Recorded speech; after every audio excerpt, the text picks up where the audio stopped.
Scrutiny Parliament Panel Development and Regen. We've got an agenda, as you can see, actually on the agenda today. We've got, well, it's listed down as Professor Steve Wicks. I think he's the Provost of the University.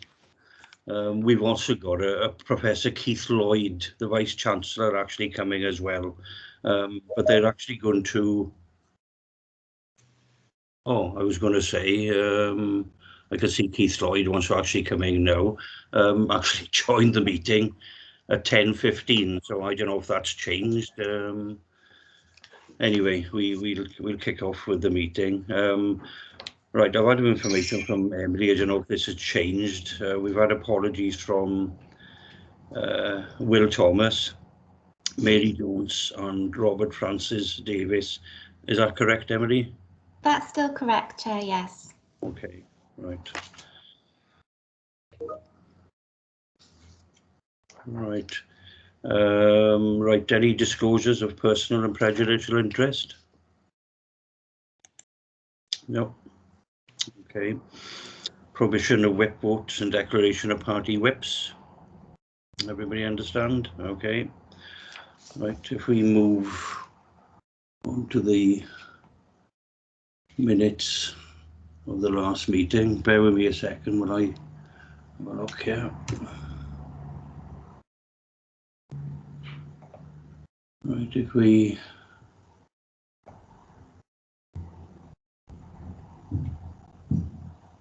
go to page 1, page 2, page 3, and page 4. Any comments? I can see there's no actions there. No. Okay. Right.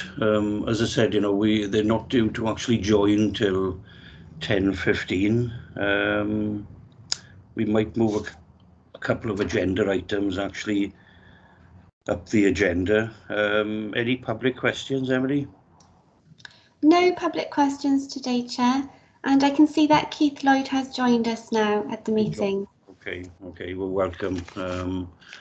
We'll just go through a couple of items. I assume we're actually going to still have to wait for Professor Steve Wilkes.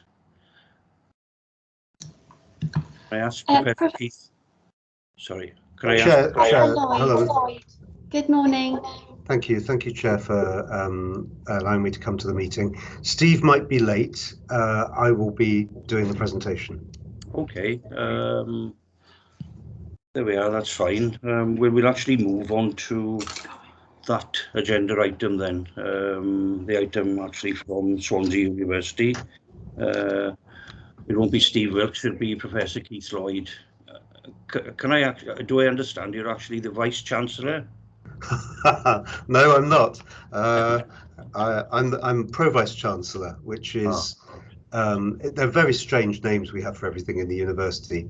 In simple terms, I'm the Dean for Medicine, Health and Life Sciences and part of the senior management team of the university. Okay, well, welcome anyway. Thank you. Well, I won't ask councillors to actually introduce themselves, except when they perhaps bring a question up, they can introduce themselves then. Can you actually show this on the screen, or I've actually got a copy, and I'm sure other members have actually got copies. Do you actually can you bring it up on the screen, or? I'll try. Before you actually do that, does everybody get access? Yeah, I'd be happy to help share that on screen if that's helpful. That would be very helpful, Emily. Thank you. Thanks, Emily. I'll do that now. Please bear with me a moment. Thank you.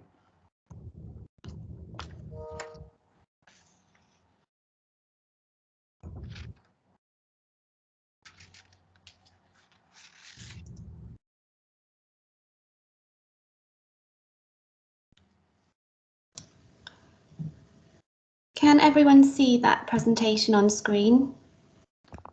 It's very, very faint, actually. At the moment, I can see the council logo as your background. Yes. Okay. Bear with me a moment, please.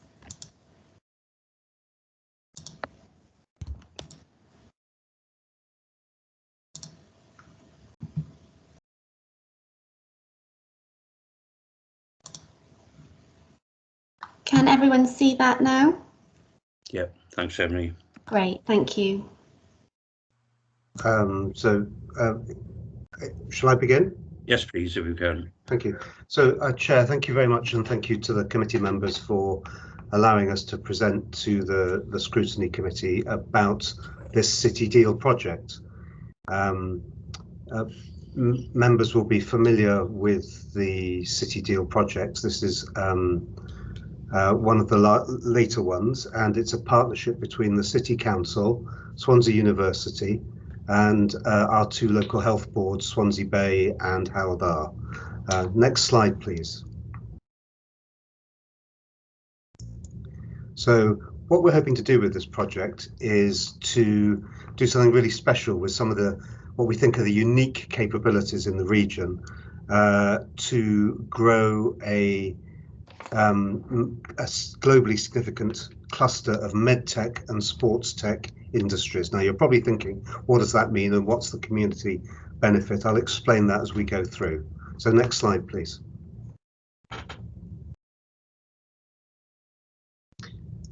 This builds on a track record we've had at the university through something called the Institute of Life Science, which is based on the Singleton campus, and with WEFO, European Union and Welsh Government funding and Research Council funding, we have over the years created a unique combination of industry, working with university people and with the NHS to create 30 companies and 800 jobs with a lot of inward investment.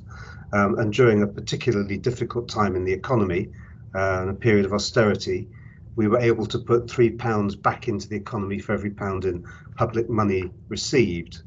And this was in the area of medtech, so medical devices, new treatments for people with a wide range of health conditions, both in hospitals and in the community. What the project, that work has shown us, is that we actually have a shortfall for the sort of space we need for further work. And people have asked us whether there's still a demand for that sort of thing in a time of COVID. And yes, there is very much. We've had a number of companies who particularly value being located with us and having the opportunity to work with us. And I'll say some more about that as we go on. So next slide, please.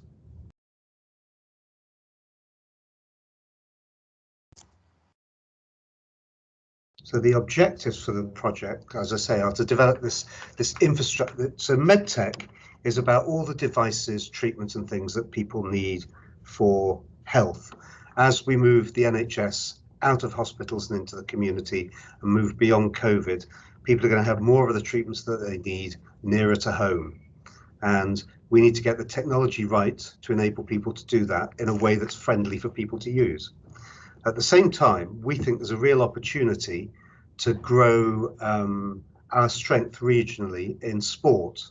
Our Vice-Chancellor has an ambition for Swansea to be like Loughborough University, say, in England, where they have a very strong tradition of both elite sport and community involvement in sport. Sports tech is the kind of equipment that goes around that. I'll give you an example. We have a company that works with us who have developed a gum shield, a mouth guard, that they have used to measure the sorts of impacts people have in contact sports. So you'll have seen in the press a lot of interest about, repeated heading the ball or concussion, minor concussion in rugby, and the implications that has for long-term sport. It also is very important if we can measure that sort of thing for juniors just starting out, because we can control the sorts of impacts that they're experiencing. Now, this gum shield can measure the sorts of impacts that you're having, and the company that's developed it, that started in Wales, moved to England, and has now moved back to Port Talbot. They've been working with the English Premiership Rugby rather than here in Wales, and they worked with a team that was having a lot of trouble with injury last season, a season before last. And they've worked with them over the last season, and it's Harlequins who went on to beat Exeter and win the English Premiership. So clearly being able to prevent injuries amongst your players is very good for those elite sports, but it's very good for young people coming up through community sports. So that's an example of the sort of area that we want to move this into with community sport. And building on the track record of what we've done with ILS, we think that this will grow a cluster of about 300 firms and over 1,000 jobs over the course of the City Deal project. So that's the sort of background to this. Sorry for the long-winded example, but I think it's helpful to actually give an illustration of the sort of thing that might come out of this. Next slide, please.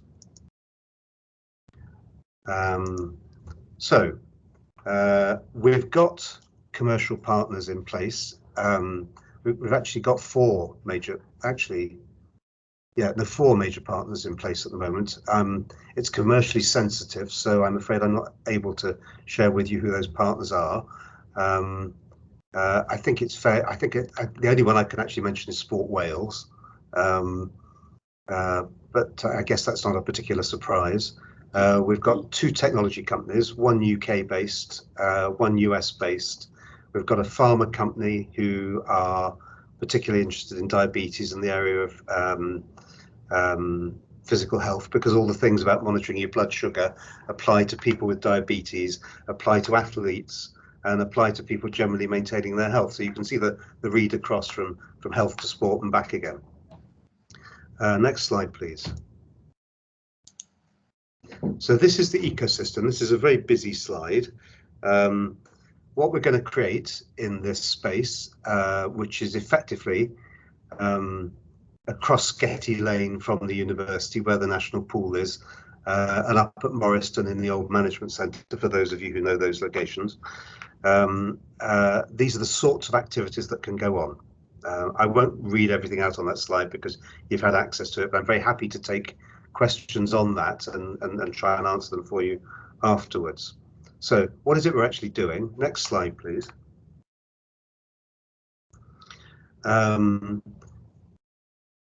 We are going to put up a new building on the Singleton site across the road from Scrutiny Lane, and the university's got money to redevelop the changing room facilities and so on behind the pavilion there, and we will build something adjacent to that on our land there, and the council's been very helpful in working with us on that, which will be the gateway to a future sports village there. I'm going to show you some details of what that might look like in a minute. Up at Morriston, we're doing a couple of things. We're replicating the model of the Institute of Life Science that we have down at Morriston, and we're creating a space for companies to work alongside clinicians to work on medical devices, essentially, and advanced therapeutics, new drugs, new treatments. Particular interest in regenerative medicine, working with the burns unit, for example. You know, new ways of helping skin grow after people have burns and accidents like that. Next slide, please. So what the City Deal gives us, I'll start with the one at the bottom, is a National Centre of Excellence. The Singleton, the Scrutiny Lane site will be redeveloped. We're working through with the city and county about the ownership of the pool in the future, and there's an ambition to develop other sports facilities there that are both community facing and offering opportunities for elite sports. Now, the reason that's important, apart from the community benefit that will come from that, is that the example I gave you of the mouth guard, they need people to test the mouth guard on, and they have a ready population in our sports science students who can work with them.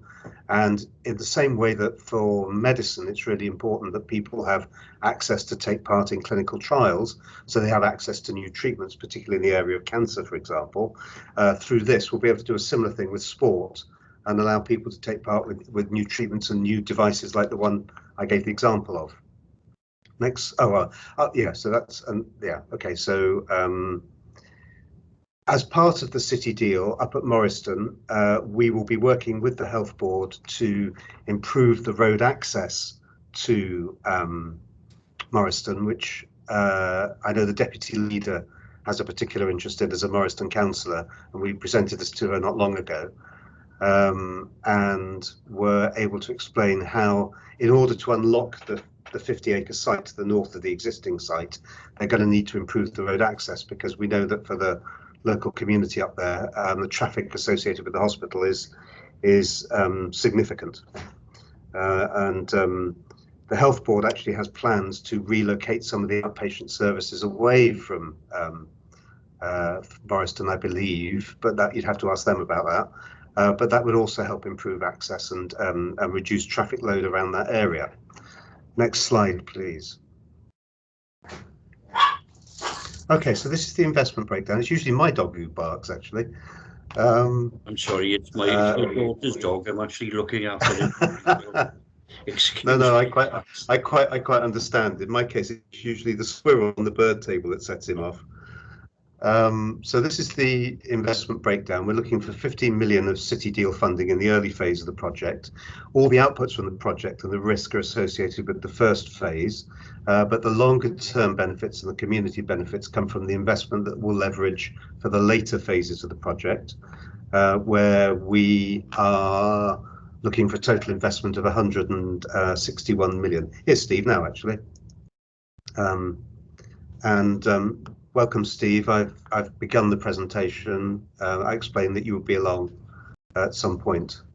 Thanks very much. So, okay, so and the city deal leverages that in additional investment, and we've got the letters of support from the companies that I can't tell you about yet, who have indicated that they would be interested in investing, and we've been talking to the Department for International Trade about potential investors who could help us with this as well. You'll notice that the university is putting in, the public sector investment is the money that the university is putting in. The city and county is not putting in additional funding. It's the, if you like, it's the conduit through which the city deal money flows. Next slide, please. Okay, so we've presented to Welsh Government and UK Government. We've had UK ministers visit, and it's really important that this project aligns with the policy context for both Wales and the UK, because it's both a Welsh and a UK government initiative, the city deals. Obviously, the well-being of future generations is a major issue here, but we've summarised the policy alignment as being about economic growth, life sciences, digital innovation, but also about enabling a healthier, active population across the lifespan, which is really important. And it will create a number of jobs, as I said, over the life of the project, about 1,000 high quality jobs, but there will also be the construction jobs in the process. And we would, as with other projects, hope to use the circular economy to try and have as much local involvement in that process as possible, so the jobs stay local rather than just have companies that come in and do it. But obviously we've got to go through the whole procurement process for that first, but that will be our ambition and our aspiration. Next slide, please. Okay, so where have we got to? We have prepared the business case. We've had workshops with the partners and stakeholders we had an external company in to help us with that. The health board was involved, the university was involved, both health boards. There were representatives from the city and county there.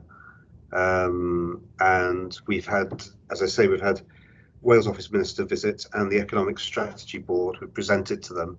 We've had a Welsh Government Gateway review. We've talked with the Department for International Trade about the investment proposition. We've appointed a substantive project manager for what we hope will be the next phase when the funding starts. If everything goes okay, where we are now is, next slide please. Where we are now is getting the final sign-offs from all the different partners to make sure it goes through each of their governance policies. It's been through the Swansea Bay Health Board, it's going through the university next week again. I mean, we've been through it several times, but we're making sure that we've got everything crossed and dotted. I think it's going to cabinet shortly, if it has a favourable reception today. We're hoping to start working up the procurement for the Sketty Lane site, because we can't obviously go out to tender for it until we've got the funding. But what we want to do is to have everything lined up ready, because we anticipate that we'll submit it in October to the City Deal programme, which would give us a sign-off by Welsh and UK government if everything went okay by the end of the calendar year. And the reason we feel like we're on a bit of a train with this is because the clock is ticking, and we need to be able to be in a position to start delivering the outputs as quickly as possible, because the City Deal has this arbitrary 10-year kind of window for when the outputs can be counted, even though the lifetime of the project will be much longer. And this is kind of a facilitator for plans that the university has with the city and county and other folks to redevelop the Sketty Lane site for to develop this whole area of sport, and both community sport and elite sport, as I said at the beginning. So I think that's the really exciting bit about this, and it was a bit of a canter through that. I hope that's okay and understandable, and happy to take any questions that folks may have. If you'd like to stop sharing now, Emily, thank you for doing the slide carousel. No, thank you for that. It was very interesting and well presented, I've got to say. And welcome to Professor Steve Wilkes as well. I think we did meet remotely on a regional scrutiny. I can't say from Carmarthen, but about 2 or 3 months ago. Anyway, welcome. Right, any questions? Chris Orley? Yeah, thanks, Chair. Thank you very much for the presentation. Very, very enlightening and also encouraging. 2 questions. One, the Sketty Lane development. Obviously, some of my colleagues can't ask these questions because of the fact that they're on planning and that they possibly have to make that decision. But what sort of development are we talking about? Is it behind the current pavilion that's on the sports area where the pool is? And okay, the second question is about the financing of it. You said there's no money from the City and County of Swansea, is that correct? I'll take that one first. The City and County is not putting in any new resources of its own. They would be the people who receive the money for the City deal. So the 15 million would go to the City and County, and they would then pass it on to the university, who's the partner leading it. So it's been through legal, and we've clarified the risks around that with legal in the city, and they seem to be content with that arrangement. Thank you. So the second point was about planning and the site. I think that's a really important point. We haven't got to the planning issues yet. The first development that is tied specifically to the City deal is on university land and is adjacent to the pavilion. As I mentioned, the university has just secured some further funding through HEFCU, the Higher Education Funding Body for Wales, which will also assist with the development of the site. So the first phase of this project, which the City deal will fund, will be a building, 4-storey building with quite a small footprint. We believe is within the constraints that apply to the height and everything else along there. There will be, in the later phases of the project, a need to think about access and all those types of things when we're hoping to redevelop with partners, redevelop westwards, so across the existing site, and possibly across into the recreation ground areas. I can hear some, yeah. Yeah, was that okay? I was a bit back to mute their microphones unless speaking, please. Somebody's got a microphone on. Okay. So specifically in relation to this project, there's we think the planning issues are no different to, say, for example, ILS2 or the data science building, the most recent buildings we put up at that end of the university campus. Okay, thank you. Mike White. Yes, thank you, Chair. Thank you, Mr. Lloyd.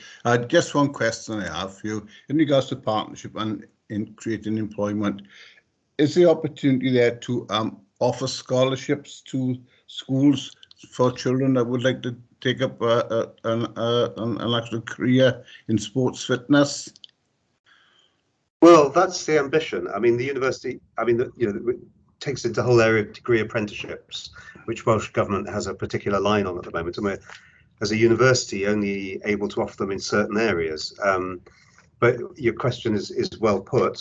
It is an area that it would be an obvious part of our ambition if we're going to help develop local talent together with the Swans, the Ospreys, and whoever else, cricket, everything, whoever else.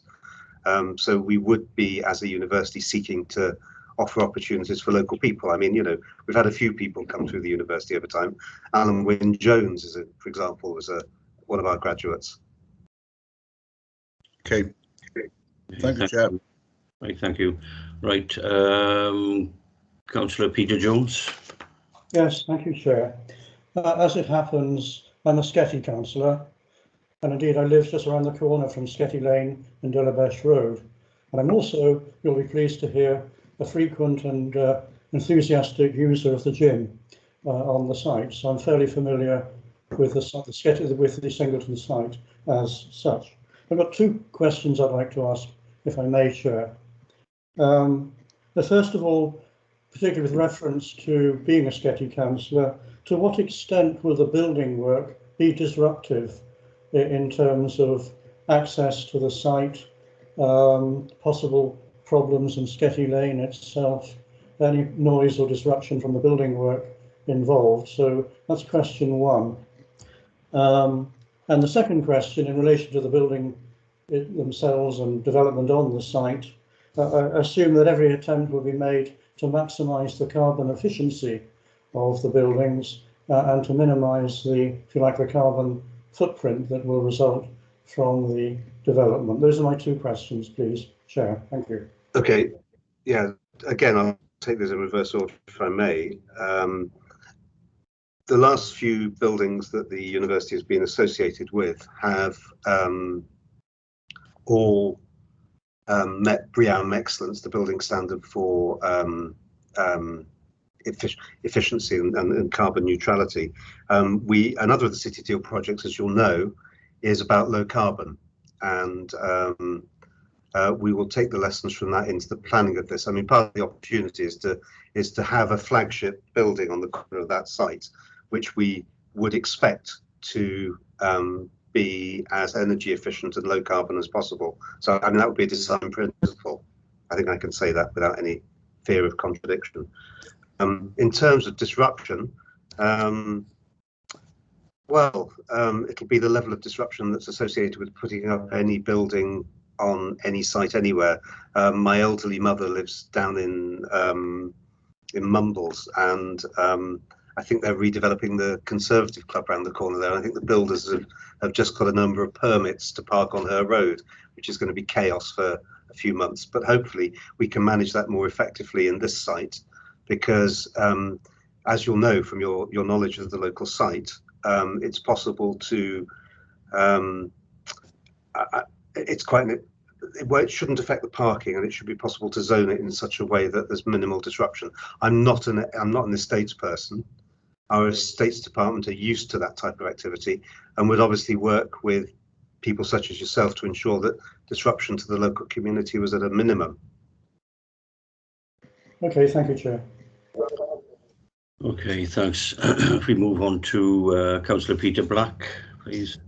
Yeah, thank you, Chair. I think that one of the issues with the city deal so far is attracting private sector investment.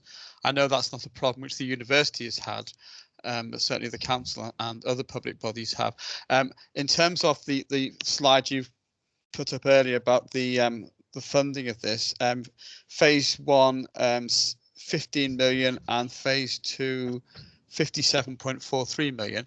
Is that investment lined up already, or particularly in terms of phase one, or is that still to be sought? Phase one is lined up. Phase two investment has got to be sought. Okay. We're working with the Department for International Trade on that. What I can say is that we're also talking to the other schemes that are happening along the M4 corridor to look for synergies in terms of investments with them, because for somebody looking in from outside Wales, it's going to look like there are some opportunities to invest in a wider portfolio of studies. So we would hope to work with investors along that way, and there seems a willingness to work with partners from Carmarthen through to Newport, really. Okay, and the other question is, obviously you'll be looking to develop innovation around sports, etc., and at some stage that will turn into proper businesses and stuff like that. Do you have a forward plan in terms of how businesses which come out of this this investment will be able to move into better premises and that sort of thing to develop? Yeah, great question. We had exactly that conversation with both the Economic Strategy Board and with the Wales office, because it's about the ecosystem, and it's all very well having a startup company, but you want them to be able to move on to manufacturing within the region. The company I gave the illustration of, who do the mouth guards, they had to move out of the region, but they've now moved back into the area. So that would be our aspiration, yes. Okay, just work in progress then. Yeah. Okay. But you want to. Some of those businesses are going to grow, sell on, or go somewhere else. But we want to be able to create an environment here in the region, in the City Bay region, where they can actually do the whole product life cycle if they can. Yeah. Good. Excellent. Thanks. Okay. Thanks, Councillor Susan Jones. Thank you. It's not so much a question, it's just a statement, really. It's a really exciting project, and I hope it does develop and assist getting jobs for our youngsters in this area, which we sorely lack. But the knock-on effect for the community sports facilities that hopefully Swansea City will have a commitment to improve for all children in all the areas. And that's my aspiration, if you like, to try and put this area on the map for good sports facilities which will assist your development. I'm really excited. Thank you. Thank you. And that is our Vice Chancellor's aspiration as well, to make us a sporting destination for people who have ambitions in that space. Okay, thanks. Councillor Wendy Fitzgerald. Thank you, Chair. Yes, it all sounds very interesting and very exciting.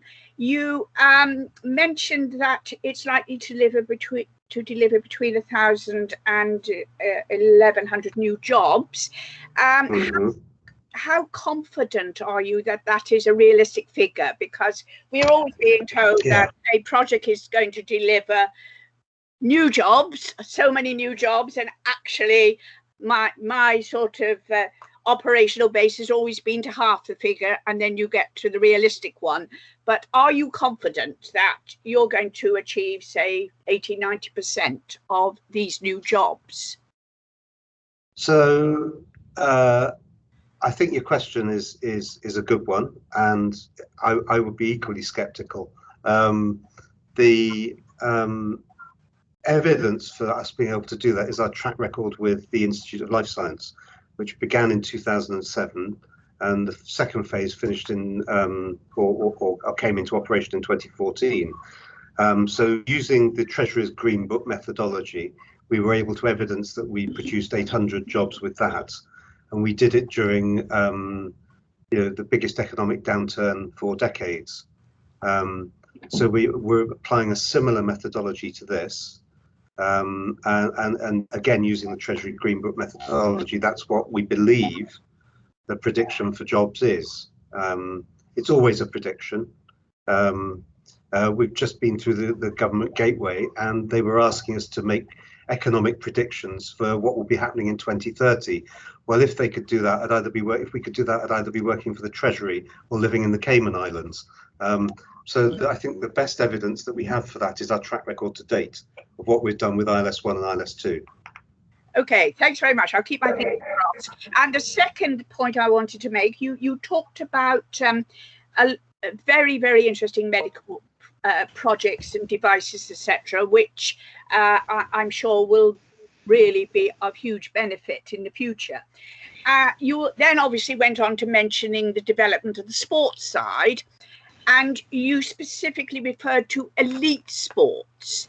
Now, as one who is not a great sportswoman at this time in my life, and one who is not overly interested in the Olympics, etc., what are we talking about in terms of elite sports? Because, you know, we all know there's rugby, there's football, there's athletics, but you are mentioning elite sports. So what have you got in mind specifically in this regard?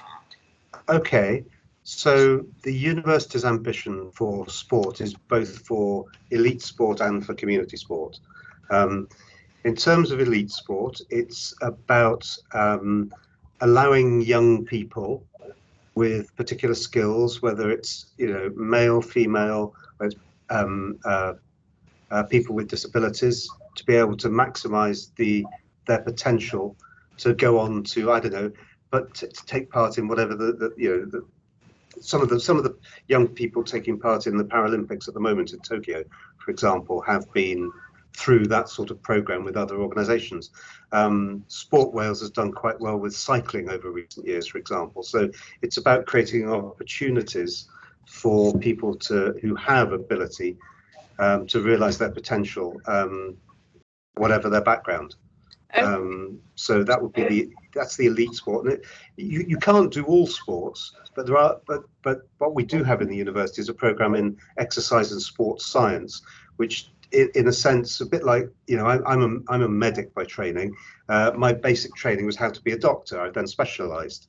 So the exercise and sports science will teach young people with that kind of ability, the physiology, the exercise, all those things about how to extend their sporting career and to live healthily and so on, which they can then specialise into whatever area they want to do.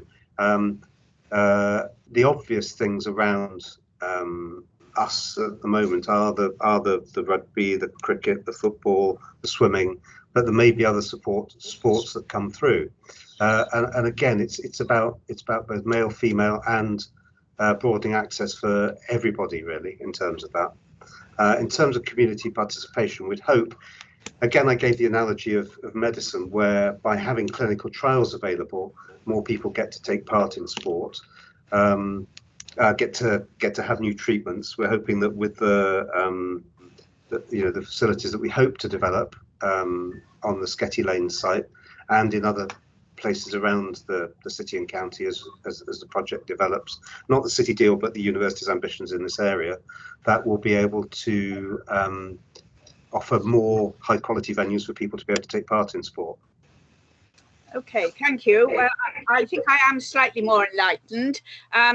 You know, I think you're saying that if you're a cyclist, if you become a very, very much better cyclist, you could regard yourself as an elite cyclist. So, yes. Yeah, I mean, essentially, yeah. I mean, there are actually very good facilities for that already in Wales, which are not things that we run. I mean, the setup in Newport, and I know there's discussion about the facilities in Maindy Road, for example, in Cardiff, being redeveloped. So, yeah, exactly that.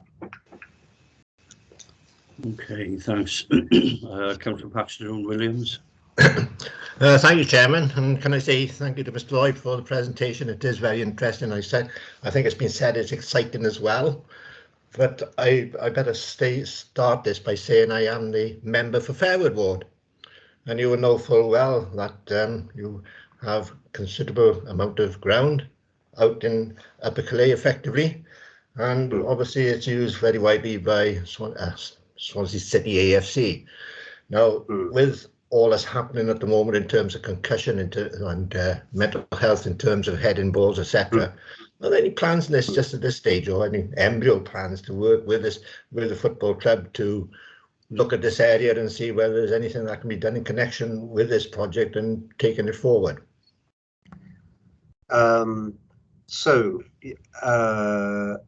Yes, I'm off to see the Swans on Saturday, I think, with Hull City, isn't it? with one of the companies that we're working with, and with the folks from the Swans. Now,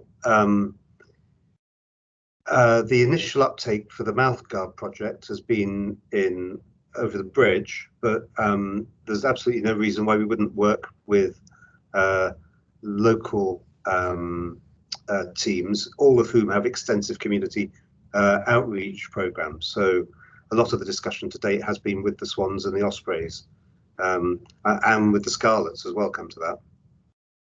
So yeah, there's plenty of opportunity to work with the local teams. It's kind of it's part of the university's broader approach to sport, and the facilities at Fairwood will factor into that discussion, because I know they're very well used currently. Okay, thank you very much. Okay. Appreciate it. Wendy, your hand's still up, but do you want to ask another question, or? Apologies, no, I'm having. Oh, is it down now? It is. It is. Right. Okay. Yeah. Right, if I can ask a question, I've actually touched on this subject some years ago. We actually did a scrutiny on inward finance. Professor Mark Clement actually came from the university, but only actually mentioned the Singleton campus at that time, and I seem to have an impression really that they were looking for incubator businesses. With regards to anybody that actually approaches you with, shall we say, an idea or a project, what do you actually do then? Do you actually vet those people with regards to whether it goes forward or not? Well, I can give you an example from another project called Accelerate, which is funded by WEFO, and is going on until 2023. We have something called the Healthcare Technology Centre within the Institute of Life Science, and what we do there is that we have regular innovation surgeries and workshops with the Health Board and with Health Board partners, both Swansea Bay and Hell Bar, and we have a if you like a form where people can say what stage they are in their product development, because some people have got an idea, some people have got a prototype, some people want to know how to get their device or whatever, their widget, into market. Getting things actually adopted by the NHS is incredibly difficult, so there are issues with procurement and things like that. So it can be anywhere from proof of concept through the valley of death through to implementation.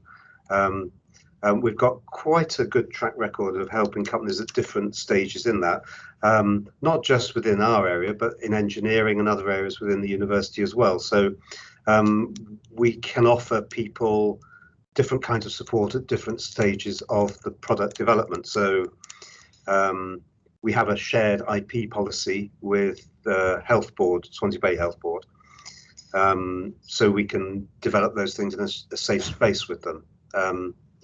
Does that answer your question? Yes, it does actually. I've got another one as well. You actually mentioned, the 800 jobs and 30 businesses. I think you've actually touched on it with regards to whether they remain in Swansea or not. When you actually take these projects on, is there any stipulation that, that they should remain in Swansea, or can they? Is it just a partnership, and they could end up in Scotland and perhaps not Swansea? Well, they could. I mean, we've had, over the lifetime of ILS, we've had a range of both local SMEs right through to large multinationals working with us. I know, for example, there are some large technology companies working with other bits of the city deal who want to invest in the area and stay here. So we'd be encouraging them to stay. I think one of the things that I really like doing with the setup we've got for medtech at the moment is persuading people to come from London, Manchester, Oxford, or wherever, thinking that they're coming. They all arrive thinking that where have I arrived at, and by the time they go away after we've shown them everything, they go away thinking, they've actually got something there. There's something about the opportunities in Swansea which are very real and which people just don't know about. So, sorry, that was a bit of a soapbox, but I think what I'm trying to say is we want to create an environment where people will come and stay. I hope that answers your question, Chair. We can't mandate that companies stay, No. but we hope that by creating a working relationship with them, they'll see the value of the ecosystem and want to stick around. Yeah, yeah. Chair, maybe if could I come in on that point? Yes.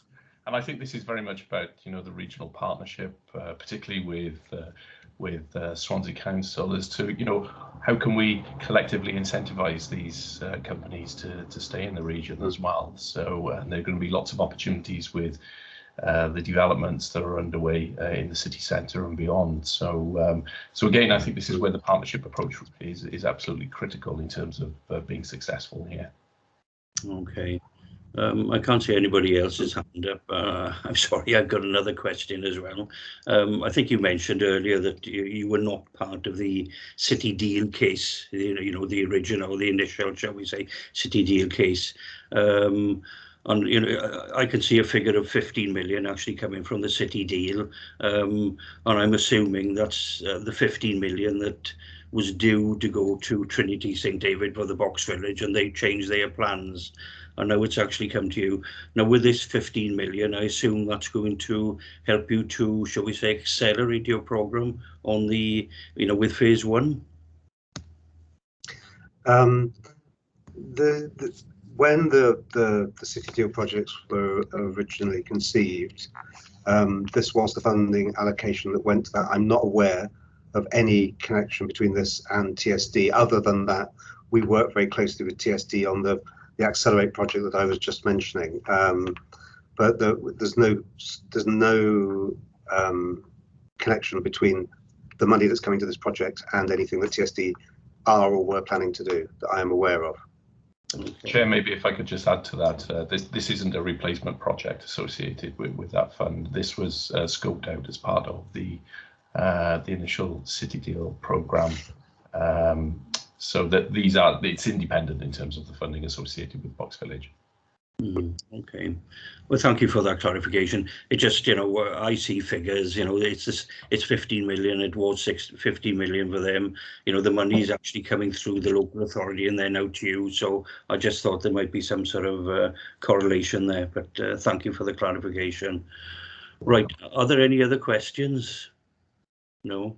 Well, I'm very, very grateful for you actually coming, and it is an exciting prospect, you know, which hopefully will actually reach completion and will create a number of jobs in Swansea. I've been an ardent advocate of inward investment coming into Swansea for many, many years, and hopefully this will help to boost inward investment actually into the city.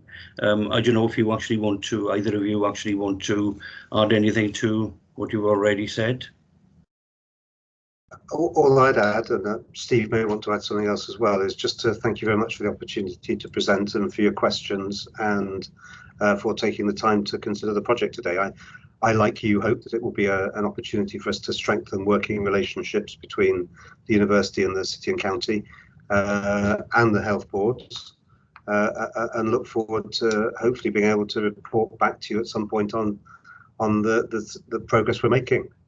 Yes, I think, you know, everybody would actually, you know, welcome that. And you mentioned earlier about actually getting on a soapbox. I think, you know, people need to get more on their soapbox to actually sell Swansea anyway. It is a nice place.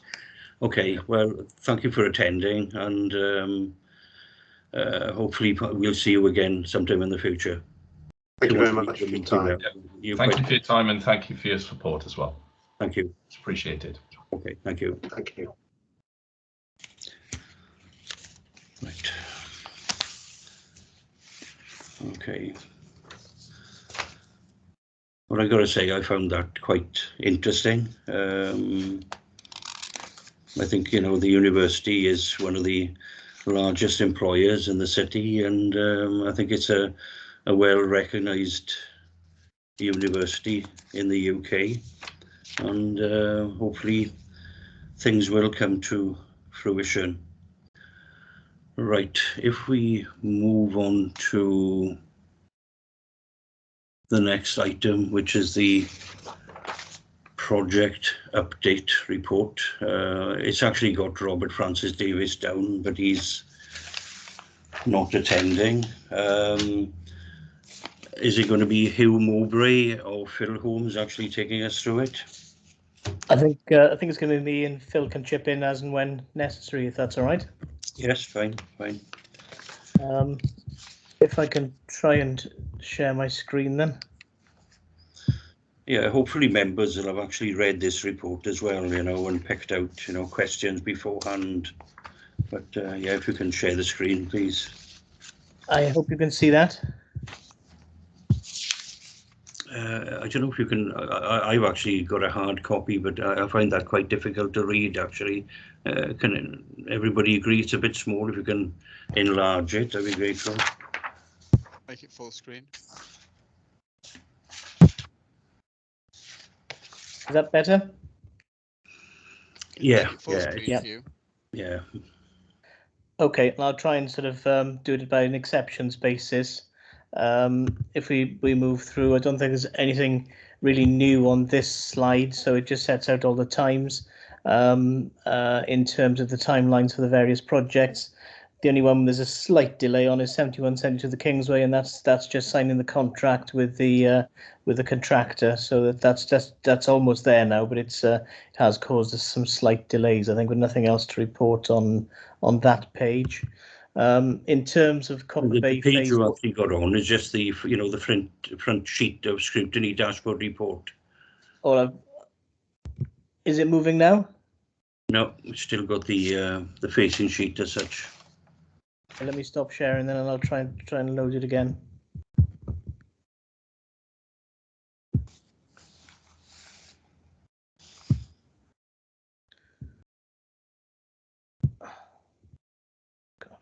We'll do the questions as we go through each sheet, okay? Not to leave them to the end because the report's too big. Yeah. Can you see things now, or is it blank?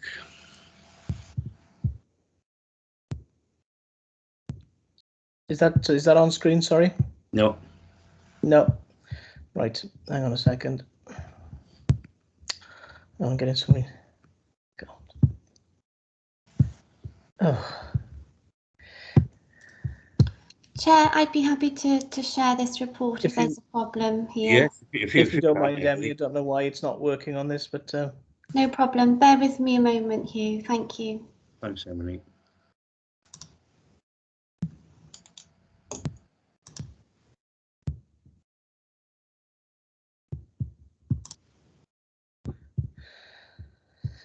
Great. If we could move on to the next slide after that one, that's it. In terms of Copper Bay, can everybody see that? Yeah. Yeah. Yes. Okay, good. That's better. So actually. Just the highlights. There were a number of cases of COVID a couple of weeks ago, which did slow down the works for a week. There've been a number of there's been a test series on site, and that number has dropped significantly now. So that's been dealt with. The arena LED panels are going up at a rate of knots now, which is really positive. And the facade testing is starting to happen in terms of the LED sort of outputs from that. I think that there's the canopies which go on to the residential block and up the ramp are being sort of progressed now.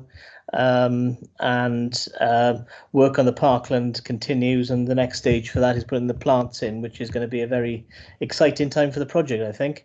There's a few issues in terms of temporary uses, which has been approved by Cabinet, and there is a temporary piece of work going to be put onto the site in terms of some small units for food and beverage and that sort of thing, which is going to go into the parklet area, which has been designed, and obviously there'll be landscaping once the contract is finished and the Llys Dewi Sant and the car park can be demolished. ATG, the notice of completion has been served on them, and we are anticipating that they are going to be launching the first events for ticket sales in the arena this week. That's not for a major launch event. This is just for sort of the first acts and testing of facilities as we move through the process, because you've got to have a number of test events to actually sort of get the arena to open at full capacity. And I think that's all I want to say at the moment on this one, unless anybody's got any questions. I can't see any questions. I can actually, well, I'm going to raise one. You know, the hotel, it still seems to be a problem, really. Have we moved any further forward on that? We're doing quite a lot of work on this at the moment, and basically we're talking to the current sort of company we've contracted with, a company called Cairns. There are financial issues and financial risks around COVID, really, and the impact on hotels and the funding, financial markets ability to provide funding. So there are still ongoing discussions with the company and with Welsh Government on this, and we are looking at fallback options if the Cairns issue didn't continue. So that's something I can hopefully report more on by next month. Okay. And you mentioned about you know, an opening event and so on. I can see on the, you know, one of the facing papers, it was actually down with Arena October 21. Is that where there's going to be an opening event? Or no, it's not the formal opening event. October 21 is completion of the construction. At that point, it gets handed over to Ambassador Theatre Group, who have up to 4 months to fit out.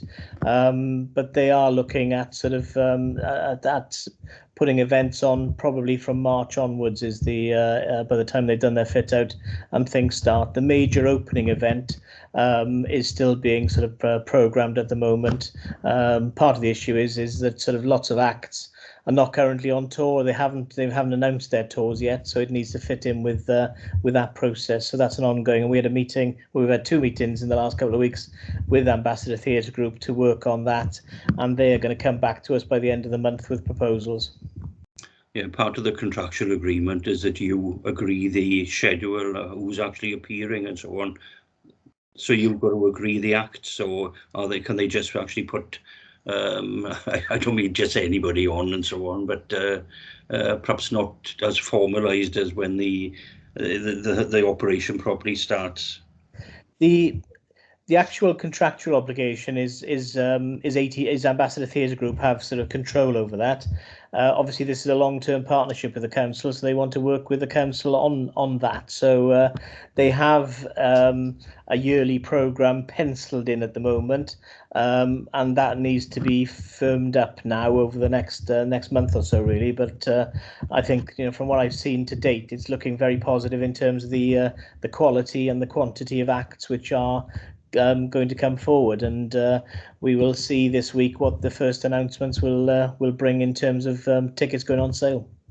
Okay, thank you. And actually going on to tickets, I assume, have we firmed up the prices yet? Not that you're going to tell me what, you know, the prices are and so on, but you know, have we agreed what the charges will be?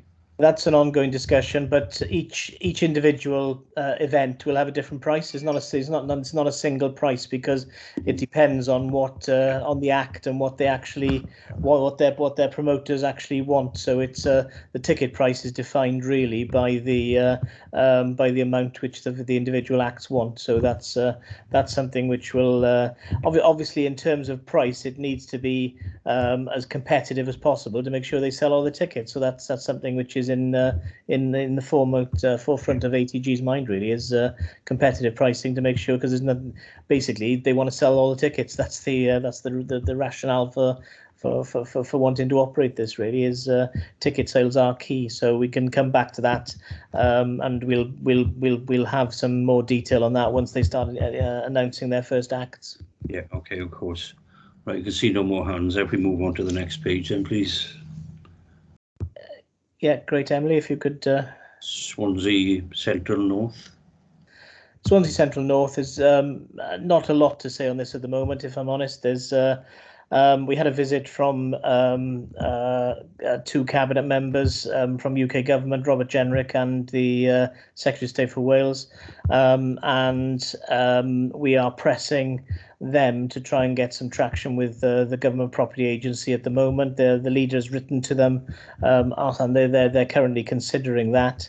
GPA have now got to the good position of having 1,000 FTEs, full-time equivalent people, which is what they need for a hub. But it is taking some time from on the government side, basically. So where there's not a lot we can do until we've actually got confirmation from the GPA side of things. Peter Black. Yeah, thank you, Chair. Can you just outline what you mean under the heading interim uses? I can't make sense of either of those bullet points. Sorry. Well, I suppose the site where what that's trying to say, probably badly, I apologise, is that the site where the hub will go, which is next to the ramp. You've got the multi-storey car park on the north side. Then you've got the ramp, and then you've got where at least Dewi Sant is now. So that is where the hub would go. But all of that is going to be grassed and temporary sort of uses put into the wider area, whilst we're waiting for this to come forward. So that's on the old by the church, by St Mary's Church, yes.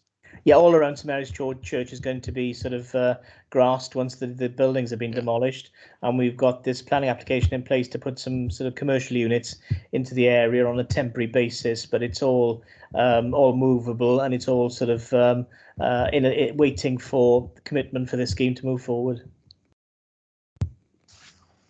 Okay. Any other questions? No. Okay. The only thing I can ask, what do you call it? Did we manage to get some sort of idea, from the Secretary of State with regards to when they are going to come up with something? Is there some sort of time span, No, we haven't got that at the moment, to be honest. It is something which we've asked for. We put pressure on them because basically the arena's now coming to a conclusion, and for the benefit of Swansea, we obviously want to see the phase 2 of this moving forward as quickly as we can. So that is, the timing of this is now critical, which we made very clear to these people. So we're hoping that the GPA side of things can move forward. There are some positive elements of this, as there's more of the GPA moving into the civic on a temporary basis, which sort of starts to demonstrate their commitment to the numbers of all of this. So it's it's the next stage really, is to get their commitment, and we can start doing designs and moving things forward, which is where we need to get as soon as we can. Okay, thanks. Okay, I can see no more hands up. If we move on then, please, Emily. Kingsman Infrastructure, this is going pretty well, to be honest with you. The works are virtually complete. We've had a few issues with the pedestrian crossing treatment, some of the sort of Duratherm treatment, which is what's on Oystermouth Road, and others. That's due to the company have had some restructures, and we're waiting for that to come forward really now. And we're looking to tie down all the sort of the final costs of the scheme, which obviously link to the failure of the previous contractor, and we have bonds and other financial aspects of that in place. So we're taking a FPR7 report to Cabinet to actually tie all that down, and there is likely to be a request for some additional money just to finish everything off. Okay, Peter, is your hand still up, or do you want to? Peter back? Peter? Oh, I assume his hand is still up. Okay, so actually I can't see anybody else's actually hand up. On the budget note, so we're actually saying, the cost has certainly gone up, for the project anyway, part of which because we are to employ another contractor and so on. So we're actually saying that the bonds will cover any additional cost. You mentioned an FPR7, so would we end up with some of this cost? We are likely to end up with some of this cost, but it's all being worked through at the moment with the contractor. But the bonds, and there's a Section 106 payment, as I understand, which will cover a lot of the additional costs. It's just the gap, and I'm not entirely sure what that is at the moment. But it's there's a lot of work, and the accountants and the project team are working on that as we speak. Because, you know, from memory, we were going to incur cost as part of the project anyway. It's the additional cost we may have to bear as well on top of that. Yes, you know, in a way, it's inevitable as the contractor went bust, and we were in a reasonably good place because we had put protections in place like the bond, etc. And we've just got to justify drawing down that bond as well now, which is all part of this process. Okay, thanks. Right, if there's no more questions, we'll move on to 7172, the Kingsway, please. Okay, 7172 the Kingsway. The construction tenders being completed. We have appointed a contractor. Contracts have been issued to them, which in COVID times has been quite difficult because the size of the contracts and getting to them electronically. That's now with them, and we're expecting that to be signed any moment. The delays in sort of signing the contract have caused a couple of weeks delay in the start on site, but it is moving forward, and we are going to get sort of the contractor setting up their site compound very shortly to actually take that forward. And we're also having discussions with them about the Barclays element of this at the moment to get that on site, which will be completed earlier, and that would give us an opportunity to potentially bring tenants into that element first of all before moving into the 7172 building. And we're getting some good interest at the moment, which we need now to convert into lettings. I'm hoping that I will have some good news in this report for the next month session on that basis. Oh, for God's sake. Peter? Yes, excuse me. Thank you. Sorry. Sorry, Peter, right. I can't remember who said, for God's sake. Somebody left their microphone on. So anyway, Peter Jones. Yes, thank you, Chair. I am the other Peter. I noticed in a number of the progress reports concerns in relation to what are described as the consequences of COVID and Brexit in terms of availability of materials, staff and the like. I just wonder, please, Hugh, are you able to comment on the extent of seriousness of this issue? Thank you. No, absolutely. At the moment, at this point in time, it is a very serious issue. There is a lack of construction workers, which is linked to the Brexit issues, and lots of people leaving the country. And it's not only construction. There's restaurants and other areas are seriously struggling on that basis. And materials, again, this is a serious issue in terms of lack of availability of cement, plasterboard, steel. All these issues are a significant sort of aspect of many construction projects. These are generic risks in some respects. In terms of the arena, we're lucky that the contractor has got a number of sites around the country, and they've been utilising their supply chains from other sites to actually finish off the Swansea project. 7172 the Kingsway is not a steel frame building, which is a concrete building, so that's going to make life a little bit easier, although it has obviously got sort of steel reinforcement in there. But it's a challenge at the moment. The advice that I'm getting from the our QSs and construction industry, this is probably a 9-month process. So in 9 months' time, in theory, we should be back to normal, certainly on the material side of things. But it's just a lag and a delay, which is caused by a mixture of COVID and a mixture of Brexit in that respect. So it's just something we just got to keep an eye on all projects as we move forward. Okay, thank you. Thanks. Wendy? Yeah, it was just a bit of elaboration. Are you able to give any figures on the impact in terms of costs of all these problems? You know, if a development is costing £1 million, what is it going to cost if these issues continue, so to say? is there any work being done on that aspect of things? Well, thankfully, we haven't got to do a lot of work on that at the moment, because things like the arena is a fixed price contract, so it's a matter for the contractor to deal with some of these issues. Obviously, in terms of 71, 72, the Kingsway, that's a very recently tendered process. So again, that's a fixed price contract. So these issues have been factored into the price which has been bid by the contractors. I think it's going to be contracts which are issued from over the next 4 or 5 months are going to be extremely difficult to actually button down, and I would question whether you would get a fixed price contract in over the next couple of months until we can actually get to sort of some stability on these issues. But for the large projects we're doing in terms of the arena and 71, 72, the Kingsway, we've currently got sort of fixed price contracts, so it's a contractor risk, not a council risk. Thank you. That's really helpful. Okay, thanks. Wendy, you still got your hand up. I can't see anybody else. Right, if we move Emily on to Wine Street, please. Next slide. Emily. Can everyone see that slide, Wine Street? No, No. it hasn't moved forward. Oh, it's frozen, has it? I do apologise. Let me try that again.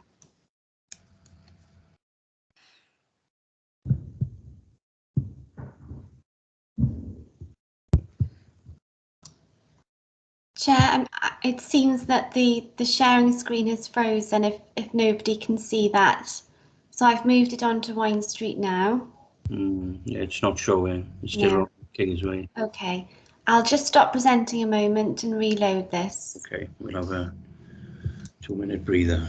If it's any interest, I've got Wine Street on my screen, bizarrely.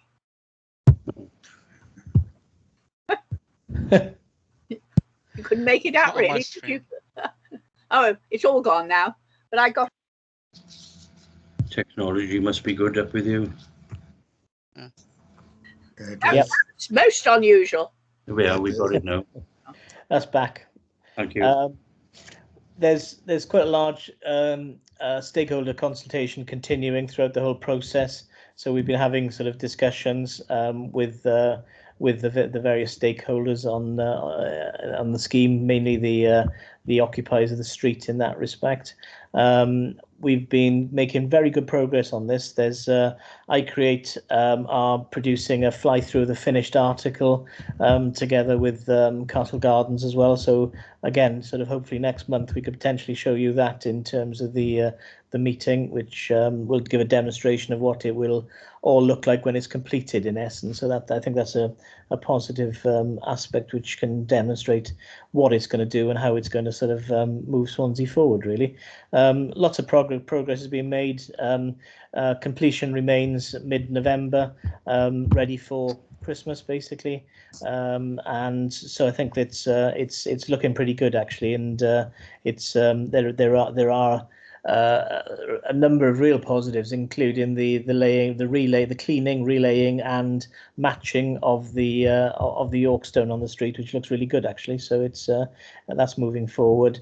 We are looking, and we've prepared a note for cabinet in terms of rainbow crossings, and then looking to put in 3 of these across the streets in Wine Street. So I think that's it on Wine Street, unless anybody's got any questions. Chair, I can't get my hand to work. Can I ask a question, please? Yes, go on, sorry. Yeah, can I ask, what is this rainbow crossing? What's that? What is that?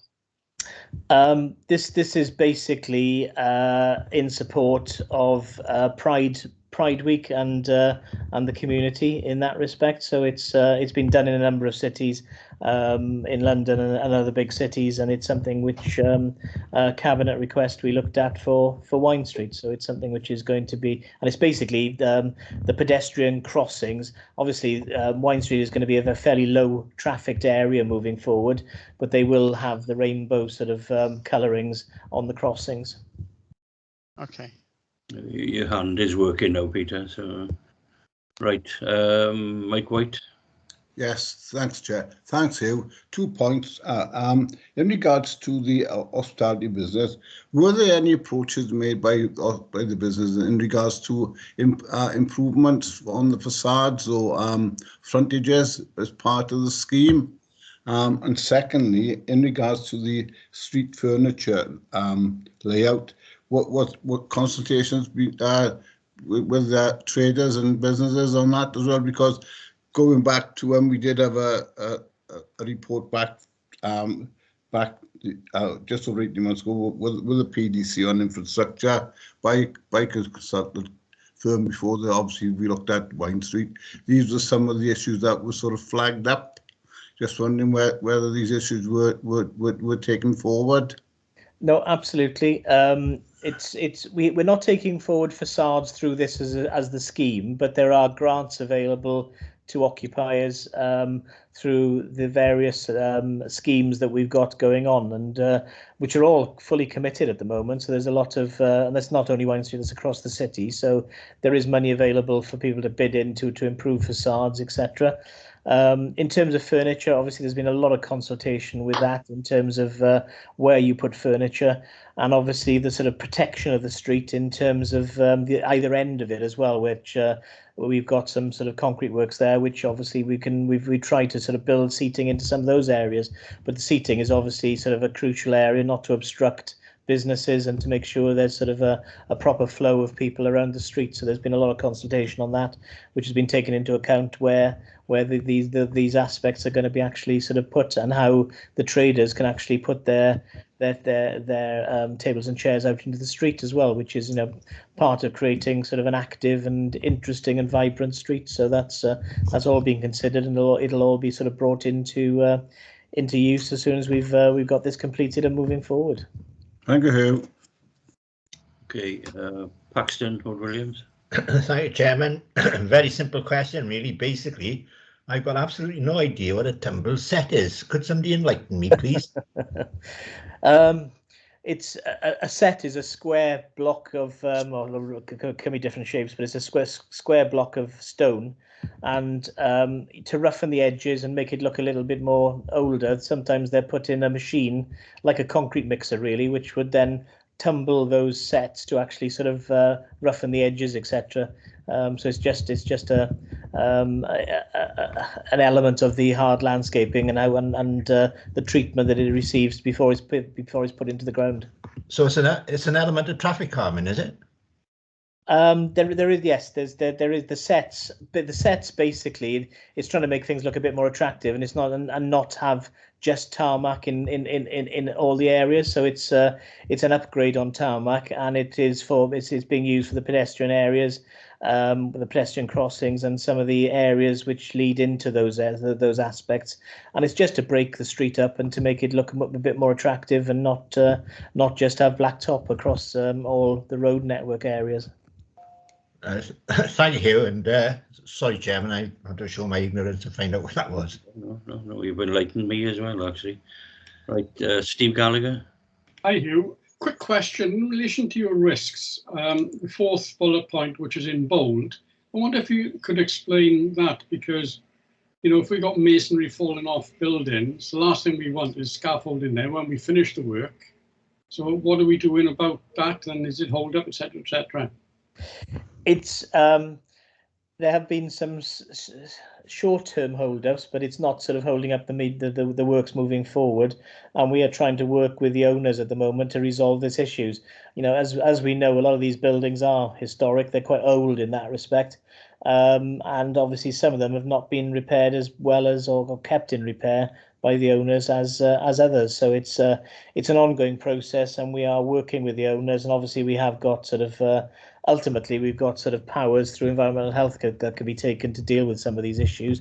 We're hoping we're not going to get to that position, and the owners will actually sort of take responsibility for maintaining and dealing with these aspects. So it's an ongoing discussion, and again we can report back on that next month. Is this likely to hold up the opening in November? No. Thank you. Okay. Yeah, one of the problems last time, you're actually talking about speaking to the public and businesses, there was a poor response from businesses last time with regards to any consultation. Has that improved?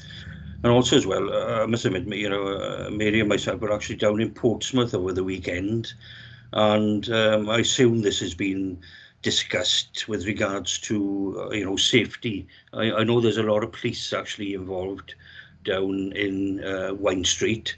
In Portsmouth, they seem to have, well, not police, but I assume people actually paid for by, the businesses. Extremely busy down there, and I don't mean doormen just standing outside, but actually walking around. Has that been discussed as part of the Wine Street, future, shall we say?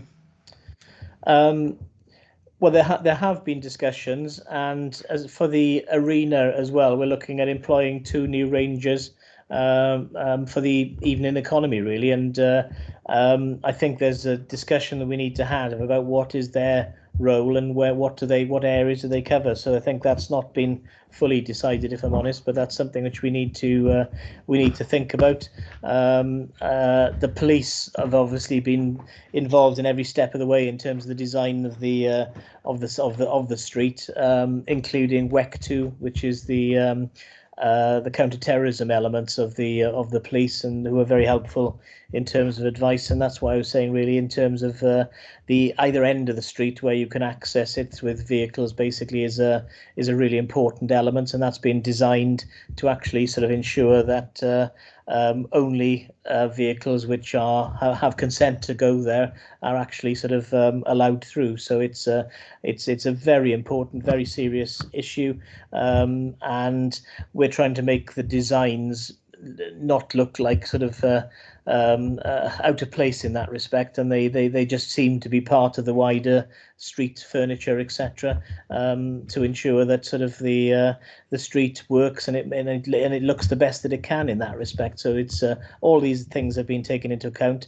I will take back your comments on the sort of the Rangers types issue, and we can again report back on that once we've had some discussions. Okay, and the consultation, the response from businesses, has that improved? It hasn't, if I'm honest, but I think in speaking to a number of the businesses along there, most of them seem to now be very, very comfortable with what's going on, and they're looking forward to the works being finished. So it's we're not getting complaints either. So it's I think we just got to take that as being sort of a vote of confidence in the scheme that's going forward. Okay, thanks. Paxton, do you want to ask? Yes, I'll come back quickly if I may, Chairman. Thank you. I did mention in the last meeting about the importance of interpretation panels and public information generally, and I think that the meeting last month particularly picked up on that, and also were concerned about how important it is. No comments of it on this report at the moment. Just wondering where we were, Hugh. No, I did take those comments back to the team, and we are looking at sort of panels in key locations along the street. I'll see if we can bring some detail of that back to you for next month. Okay, thank you. Emily, if we can try to go down to Castle Square, please.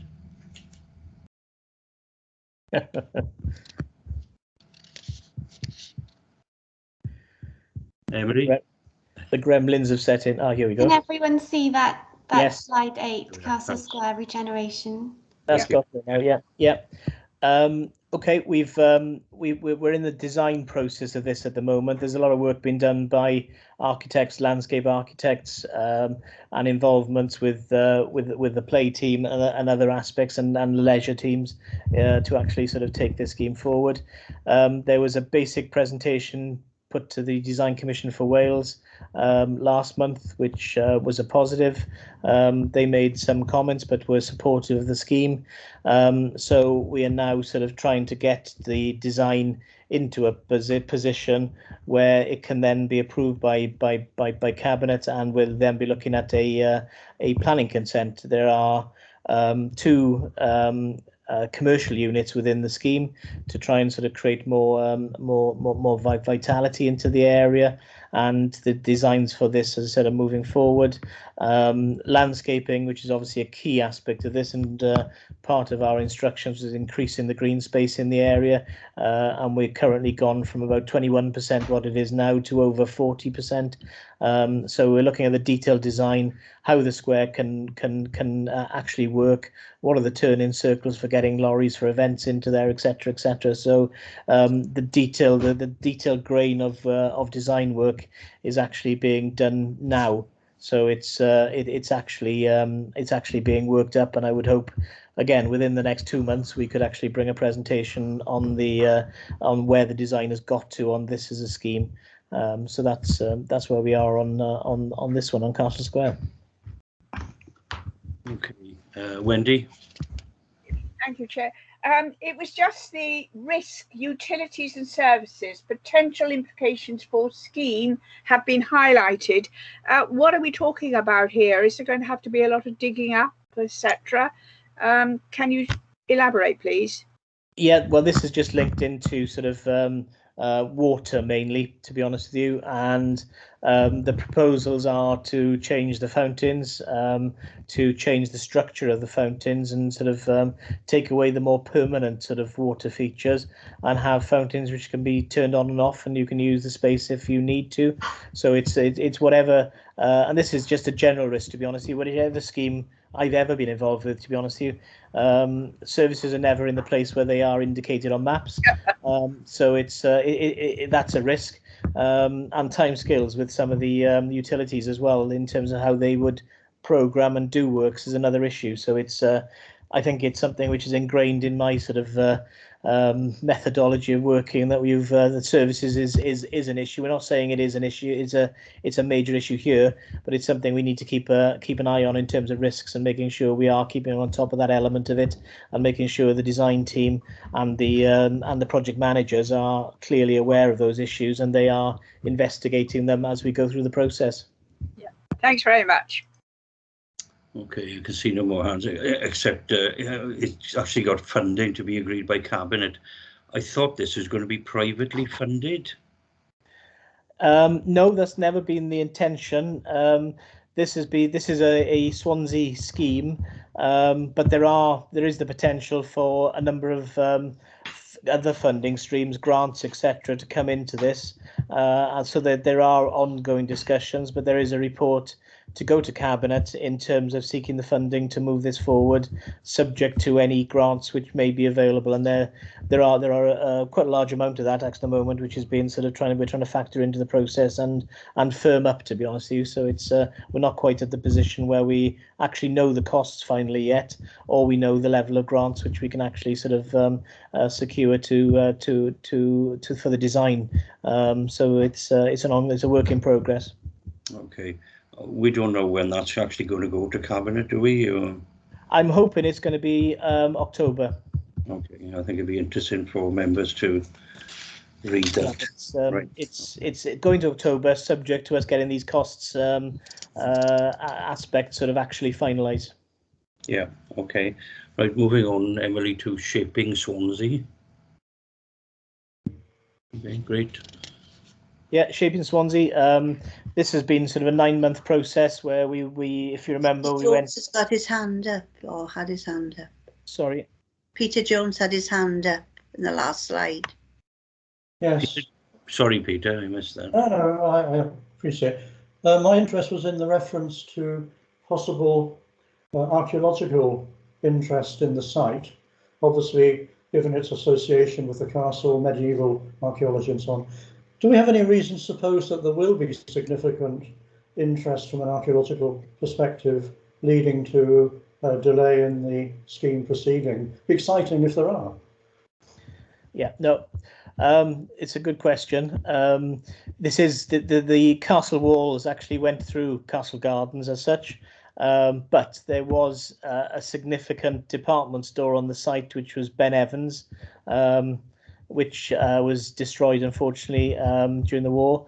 That had significant basements which had taken out most of the archaeology.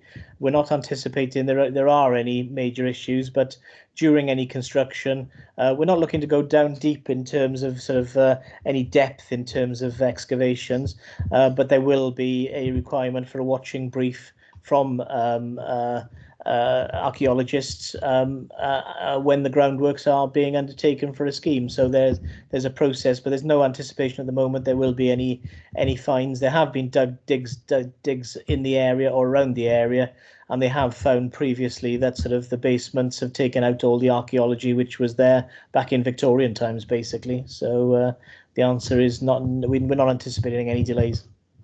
Okay, thank you. Very sad about that, but there we are. Okay, right. Shaping Swansea then, please. Yeah, I'm not sure we're on the slide, but no. Emily, can we go back down to Shaping Swansea, please?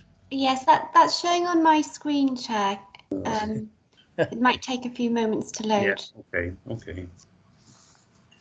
Can everyone see that now? No, it's still on Castle Square. Yeah. But I can start the. Yes, in terms of Shaping Swansea, we've been through a significant 9-month process through the competitive dialogue discussions to get to a partner. That partner, preferred development partner, was recommended to Cabinet, and Cabinet selected that. We've been through all the due diligence now in terms of checking or rechecking all the financials and all the other issues with the company, and that's now all been signed off. And I'm hoping to be able to, the council will be able to make a significant announcement next week, announcing who that partner is and the process for moving forward. Okay. Without seeing the Cabinet report, what sort of timescale are we talking about? For this to be, if it actually does come to fruition.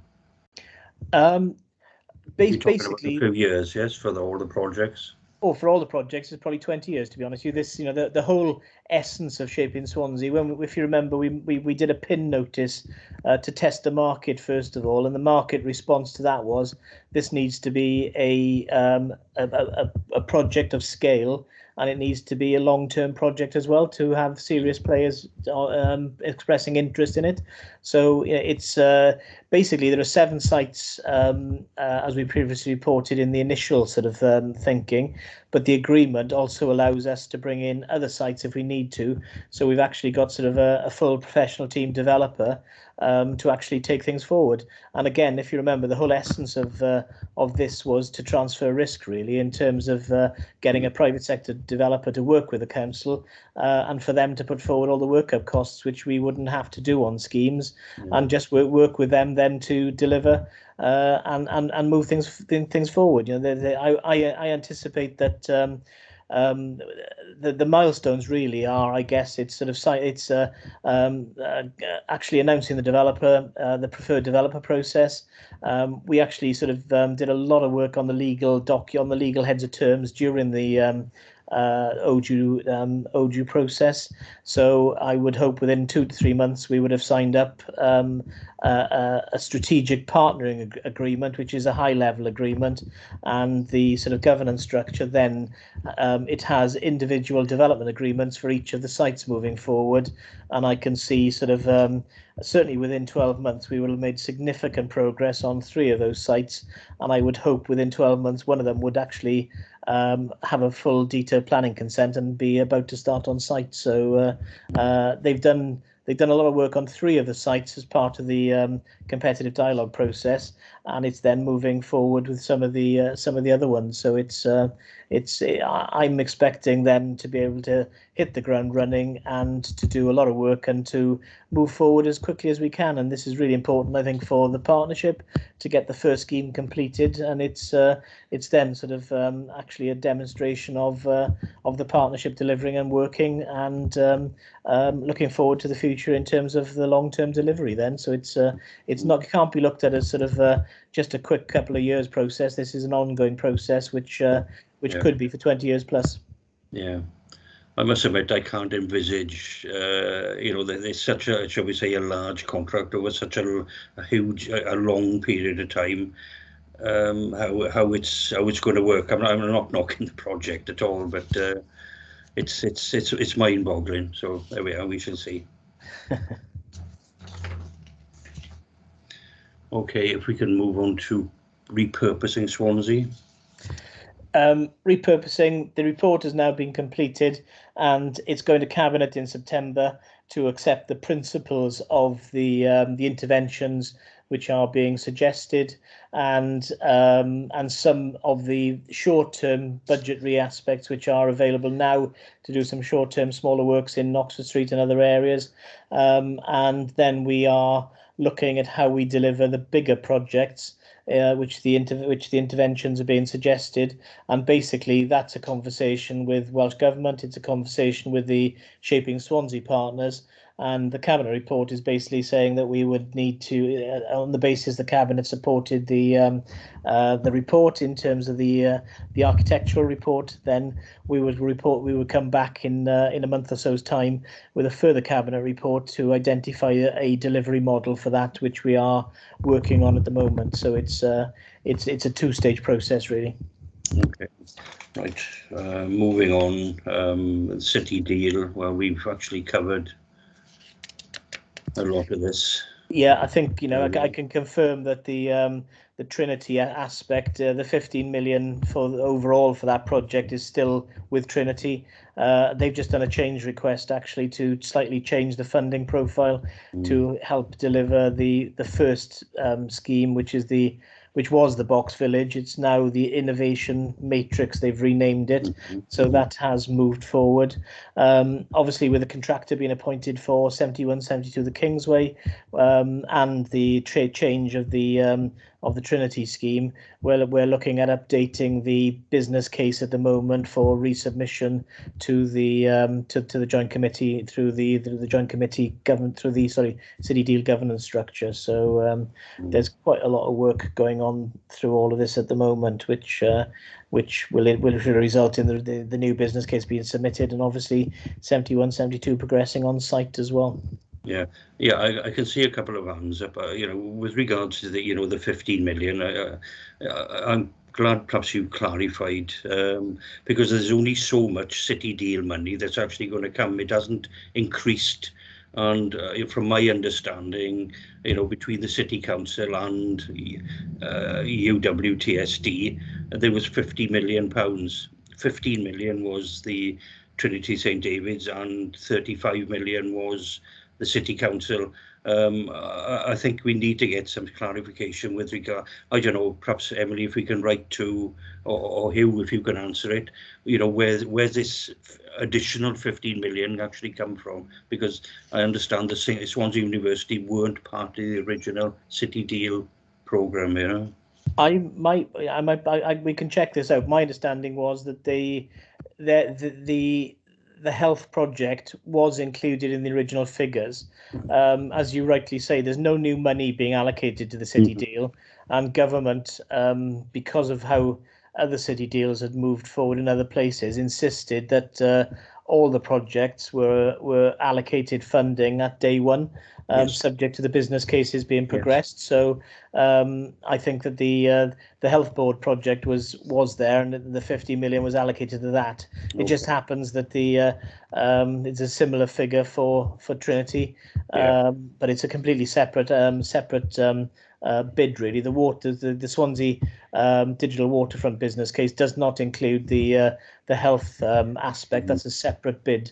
Having said that, it's still within the same county borough, so it comes under Swansea's responsibility for the overall sort of funding aspect of that. Yeah, okay. Right, a couple of hands up. Peter Black first. Yeah, thank you, Chair. I'm still a bit confused as to what exactly Trinity St David are going to do to change their project. It's got a new name. How is it different to the existing project, and where are they now looking to locate it?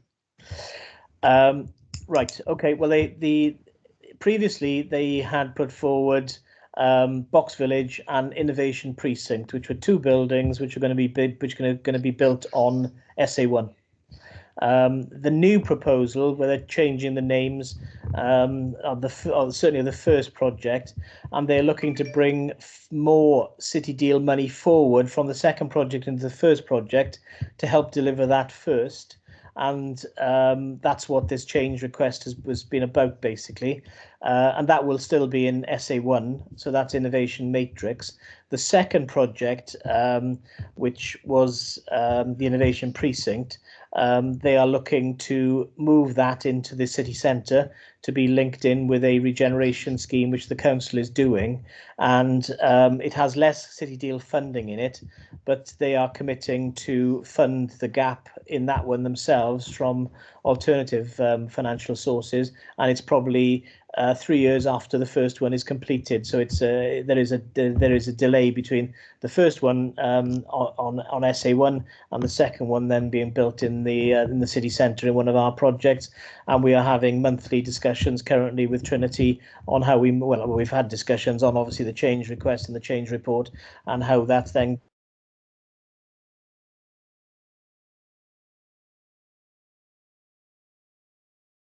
projects, and we're waiting for them to consider what is the best solution for them. So that's essentially the same project in a different location. It's the same project, the same money. It's just in a different location. Yeah, the first project is still in SA1. The second one would move from SA1 in essence into the city centre. That's the major change, which is a positive for us, I think, in terms of Swansea. Okay, thank you. Sue. Mine's a really simple question. The Regeneration construction is due to be completed in October. With all the restrictions, is there any chance that we could have a site visit? Things have improved since, because I knew there was a request about a week or so ago, and there was a total moratorium a week or so ago on anyone visiting. I'm meeting with the site manager this week sometime, so I will ask him, and we'll see if we can actually sort of see if we can arrange that as a visit for scrutiny. Thank you, Hugh. Yeah, I'd appreciate that. You know, we have put a couple of requests in. One we turned down because of COVID, and the last one was because of the size of the committee. It may be difficult, you know, on an operational site, and I think it would probably have to split it up into smaller bites, to be honest with you, because there's just too many people. It's usually no more than 4 or 6 together at a time, you know. It's the standard approach. I think, you know, we can work that out ourselves, so we'd welcome that. Yeah. You know, you actually said about the Trinity St David's actually moving to the city centre part of the project. Where in the city centre is it actually moving to? That's not been agreed as yet. The change request states that it's they want to move into the city centre to be part of one of the council's regeneration projects. So that's as far as it's defined at the moment, to be honest. Okay. Right, if we move on to the Palace Theatre, then please, just an oversight here. Yeah, this is a project which has been taken forward by Paul Ralph, really, in his team. Basically, there's been an issue, and this comes back to what we discussed earlier, I guess, in terms of contractors. And the first contract for the build that went out didn't get any responses. There have been amendments made to that, and that's linked to the risk position, I guess. That contract is back out in the market now, and as I understand, so we're waiting for hopefully to get some bids on that to be able to move it forward. So it's that is the sort of key milestone really for this project at the moment. Okay, if we move on to the next, sorry, Susan Jones. Sue, do you want to ask anything? Sorry, mistake. I left my hand up. Yeah, can I ask a question, Chair? Yeah. Sorry, problem with my hands again. Are we anticipating problem with building materials on this as well, which could affect the timescale? I think that's part and parcel of why there were no bids first time round, and I think it's something which we need to be very, very, very conscious of, as I mentioned earlier, in all projects moving forward. And you know, there will be an effect, there's no doubt about that, but it's making sure that we are balanced in terms of our approach to the market, And as you'll be aware, in terms of the arena, we've done a number of deeds of variation with the contractor to allow extra time in terms of the process, because as you know, it was originally it wasn't October, but now but it's a partnership, and you've got to work with these people to find solutions, basically. So I hope that when the changes to the tender process that have been done will now prove to actually get us into a position where contractors will bid. I'm aware that some contractors were on the verge of bidding, but they were just concerns because of where we are, as you say, in terms of materials, etc. So I think this time round, I think the contract and the tender process will hopefully bear fruit. Okay, thanks. Okay, right. If we do move on to Swanty Market, and please, I think there's much shares there. No, this is again, this is Lisa Wells and her team taking this forward. There are a number of aspects being looked at here in terms of a central casual trading area, which is now being completed. So there's not a lot to say on this one, and they're looking at the central area for the seating area, really, to try and encourage people to use element and food aspects of the market as well. So again, there are COVID issues and Brexit in terms of the impacts on some of the materials, but I think it's all getting there. And as I understand, there's slight delays, but it's going to be sort of moving forward now to delivery. Okay, right. If we move on to the powerhouse and outbuildings, this is Penderyn, yes. This is Penderyn, yeah.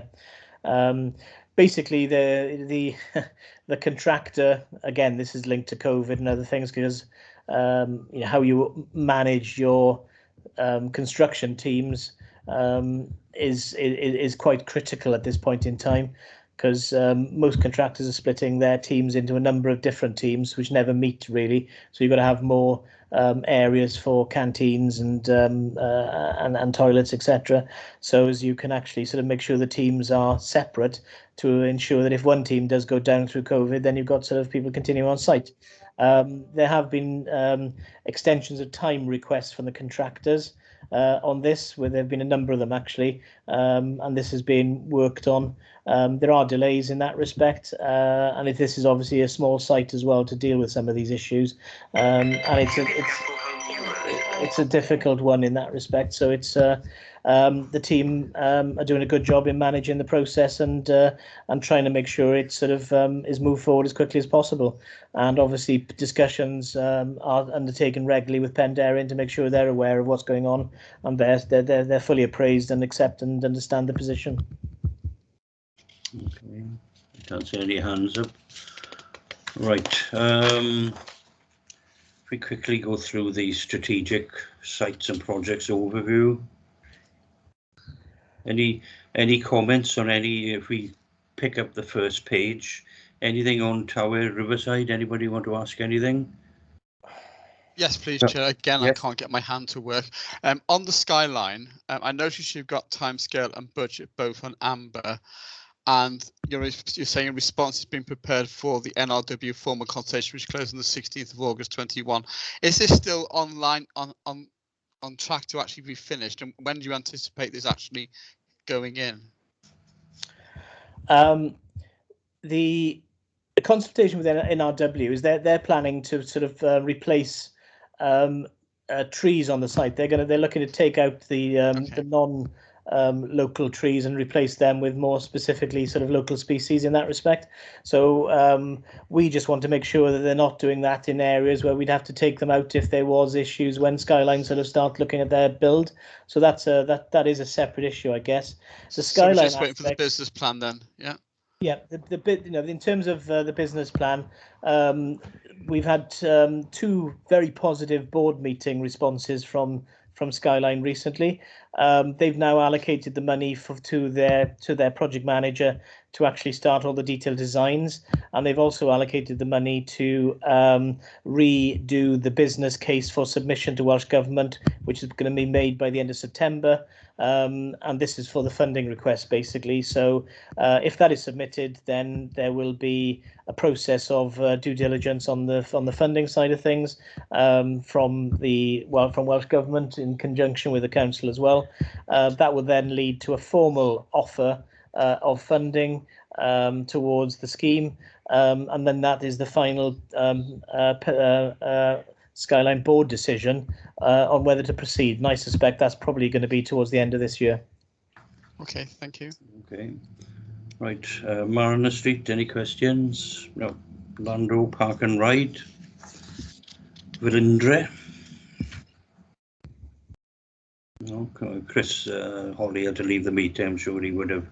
I think it's just to put on record, really. I think we had a little bit of a drought of interest in the scheme through the COVID sort of times. In the last couple of months, we've been inundated with interest. And again, I'm really hoping that, and I think it will actually, we're going to get some sort of some new good occupiers sort of committing to the site over the months to come. So it's things have changed in that respect. Okay, good. Swansea Vale, any comments? Swansea Bay, Regeneration. The West Pier, sorry, excuse my ignorance, which pier are we talking about? We're not talking when they're mumbled, we're talking about the one. No. This is the one in the docks. Right. Where people go fishing off. Right. Okay. Oystermouth Road, Underpass and future flood risks. I think we all had a presentation on this. That seems to be moving forward, yeah? Yeah, well, I probably need to flag up flood risk with Scrutiny in that respect. There is a new TAN 15, which is the policy document produced by Welsh Government on flooding. There are new maps which take into account sort of climate change and other aspects. Those are going to be sort of the plans are in place. What we haven't got at the moment is the narrative to go with that to explain exactly what they're expecting, but it is not going to be. It's going to be a lot worse than it was in the past in that respect. So we are going to have to do quite a lot of work on all sites moving forward for new planning applications, which are impacted and affected by TAN 15. So it's something to which we will be reporting back on in due course. The underpass is just something which is the bit next to County Hall, and that the two areas which have been flagged up before for inundation of water are through that underpass or through the Sailbridge site. So that's not to say it's going to happen, because the previous reports that we've done on this, it was within the next 75 years. But it's a watch this space to see where we get to with the narrative on the revised TAN 15. Okay. You're talking about underpasses. The problem down by opposite Singleton Hospital, I can't remember what it's called. We've got a bridge there with an underpass as such. Sketty Lane. Well, that's not considered a problem at all then.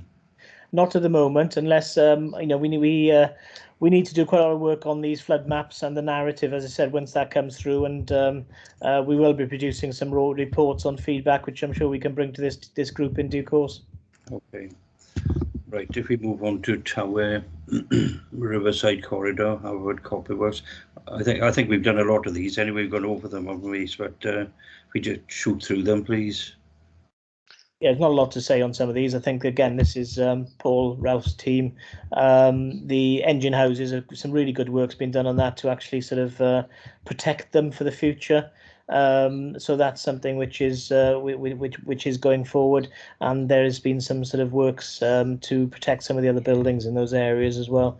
The Bascule Bridge has had some issues, but that's being worked through, and there are sort of aspects of clearing the river and making sure there's no debris, because ultimately this is about sort of trying to get the Copperjack or the river navigable to link in with the pontoons which are going to the river from the city centre upwards for taxis, boats, etc., to be able to sort of move the people by river through the city, basically. So that's the Bascule Brig White Rock site. It's just there's some archaeological reports being done and see how we can actually take some of that forward. There's no major schemes planned for that, but it's something which is part of Swansea's heritage, and there are some really unique archaeological features in there, like the underground canal. There's a canal basin which is in that area as well, and how can some of those things be brought back to life, which we'll be looking for funding to try and actually achieve that. Yeah. Right, a couple of hands up. Peter Jones. Sorry, Chair, I tried to dive in to go back to the issue of flood risk. All right. The previous item, perhaps, and apologies for that I missed your attention. No. I've read the Physical Sciences report, the IPCC 6th Assessment Report, and of course one of the worries from that report is that the expectation, amongst other things, in terms of global sea level rise and also more extreme and severe precipitation events. The indications are from the latest report, therefore, is that sea level rise is going to be faster and more, maybe more extensive, more significant than had previously been thought in previous IPCC reports.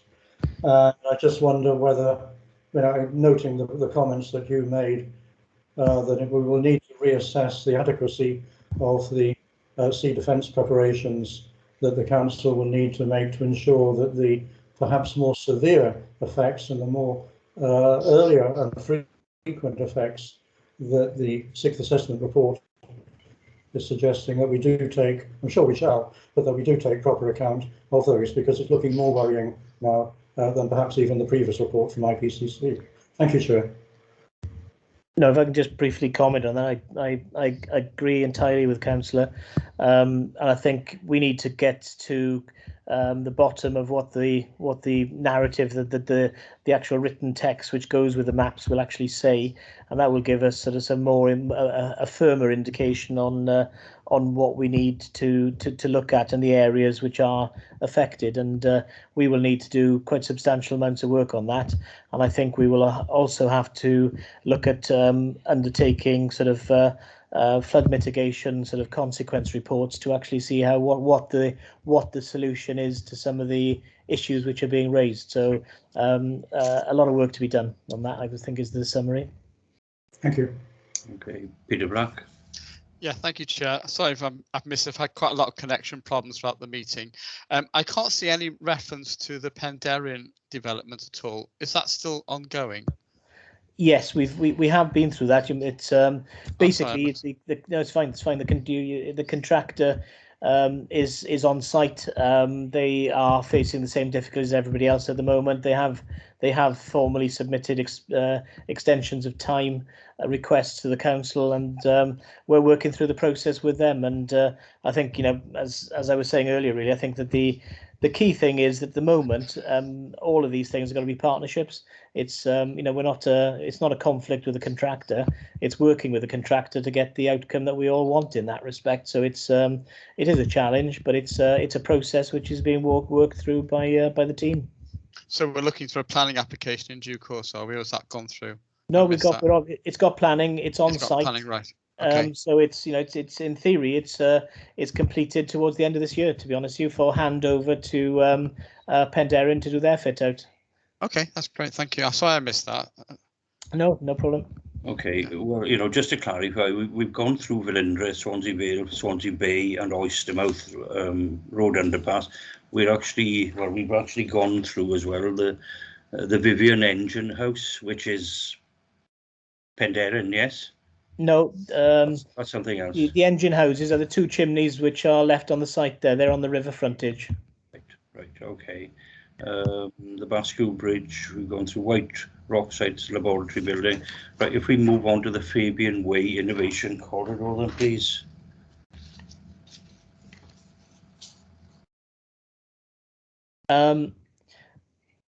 This is something which has been led by Highways. If I'm honest, I'm not up to speed with what's going on with this one, so I can't really comment. Okay, right. Mumbles Coastal Protection, we've just gone through. Yes. Swansea Bay and West Metro. Any comment on that? Not really. There's a report being commissioned, and Stuart Davis and his team are working on this with the region to look at solutions. Okay, and the electric vehicle infrastructure, I'm sure some councillors have already had charging points actually put in. I know there's a couple going to come to Killy, not quite sure when. Any comments on that at all? Or?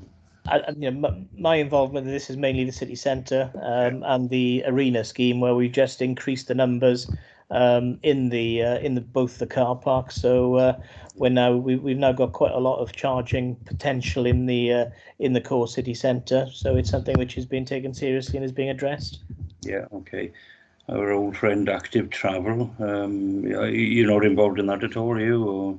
Only in terms of bidding in to get some money out of it, which we had towards the bridge, etc. But it's obviously very important for the council in terms of funding to undertake a number of key schemes which support active travel as well.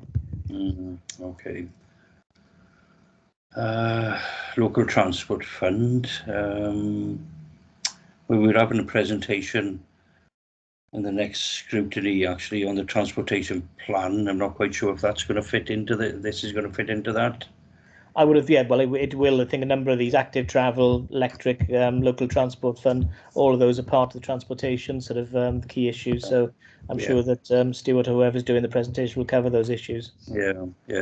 On the last slide, really, culture and tourism strategy. I don't know if we want to comment. We've commented on some of these things, I think, already. Yes. I think this is obviously sort of Tracy McNulty as head of culture in terms of the what she's doing. In terms of the arena, there's a heritage panel which is being sort of designed by an artist, which is going to go up on the wall between the arena and the residents, basically, and it's a screen in essence to screen the residents from some of the activity in the public realm outside the arena. That's on track. It's been signed off in terms of the design, and that's moving forward. And we're working with Tracy on the pop-up spaces, and also she's got some money to actually look at the a meanwhile use in the former Cranes unit as well. So there's quite a lot of things going on there really in terms of culture and how we're trying to join it up really to make sure that sort of all the schemes have the benefit of the cultural input into them as well. Yeah. Okay. I don't know if anybody's got any comments here. Peter Black. Peter. Sorry. Problems with hands again. Oh, okay. You know, just a comment. You know, I know this is the last slide, and so we're not trying to drag it out. You know, these pop-ups actually seem to be very popular. But what about comments from other businesses, established businesses? Have we had any adverse comments from them that there's only so much business to go around as such? No, absolutely. I agree, and I think we have had discussions with other businesses, but this is meant to be quite a short-term process. The units, I think we're talking about tenancies for 6 months or less, so there would be sort of a turnaround of potential occupiers, and there's no reason why market traders or some other traders couldn't actually take one of these units on the short-term basis. So it's and they're designed so they're not going to be there for that long in terms of because it is a very temporary nature. But what we're actually putting in there is designed so it can be moved to other parts of the city or other parts of the county in that respect. So it's a movable feast, but it's just making sure that we've got some sort of vitality in that area again, because it's the main link between the core city centre to the bridge and to the arena and to the sea as well. So it's sort of lining that route and making sure that things are happening whilst we're working on the Swansea Central North, which is the second phase of the arena project. Okay. Right, Susan? I just wondered if you could clarify lack of skills in the new post applicant. Right, yes. Head of Culture is being out to advertise a post to manage and maintain the facade of the arena, the new digital facade, in terms of actually sort of doing artworks and doing sort of different videos, different images for that facade. There was a very poor response to that, so Tracy's re-looking at that and looking at individuals within a current team to undertake that work. Okay, thank you. Okay, right, if there's no more hands, thanks very much, Hugh. I know it's quite probably a dry mouth speaking this time, and thanks, Phil, anyway, once again for passing the information. I think it's been very interesting this morning, and thanks for your work anyway. Right, okay, if you want to leave, we're extremely busy, you know. Thanks. Bye. Oh, thanks very much. Right, we nearly come into the end of the meeting. We look at agenda item 8. You can see we've got the next item actually, which is going to be the long-awaited city centre travel plan update. So seems to be a lot of people actually going to attend that. So it's going to be interesting reading. I think, you know, the travel plan or the transportation in the city centre is going to be a huge factor affecting people actually wanting to come and have businesses here. You know, if it's difficult to get to Swansea or difficult to get out to Swansea, we're on a back foot straight away. And the last item on the agenda was the letter to Robert Francis Davis. Everybody had a chance to comment. Right, okay, right, that's the end of the meeting. We try to keep it roughly about 2 hours. As I said, I found it extremely interesting today, especially from the university, and there we are. We close the meeting now. Okay. Thank you.